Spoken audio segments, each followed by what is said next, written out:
నుండి కీర్తన గ్రంథం 38వ అధ్యాయం 1 నుంచి 11 వచనాలు చదువుతున్న మార్చి యెహోవా కోపోద్రేకము చేత నన్ను గద్దింపకము, నీ ఉగ్రత చేత నన్ను శిక్షింపకము. నీ బాణములు నాలో గట్టిగా తాకినవి, నీ చెయ్యి నా మీద బలముగా ఉన్నది. నీ కోపాగ్ని వలన ఆరోగ్యము నా శరీరమును విడిచిపోయెను.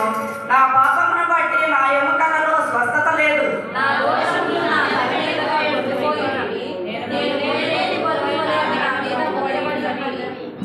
నా మూర్ఖతను వలన కలిగిన నా గాయములు దుర్వాసన కలవై స్రవించుతున్నవి. నేను శ్రమ చేత మిక్కిలి కృంగి ఉన్నాను, దినమెల్లా దుఃఖానందలై సంచరించుచున్నాను. నా నడుము తాపముతో నిండి ఉన్నది, నా శరీరంలో ఆరోగ్యం లేదు. నేను సమస్యకి బహుగా నలిగియున్నాను, నా మనోవేదనను బట్టి కేకలు వేస్తున్నాను.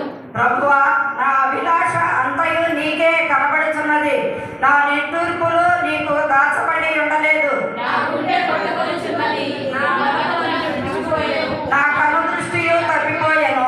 నా స్నేహితులను, నా చెలికాండ్రులను నా తెగులు చూచి ఎడమగా నిలుచుతున్నారు. నా మనసు కొట్టుకొనుచున్నది. దేవుడు తన పరిశుద్ధ వాక్యమును దీవించును గాక. ఆమేన్.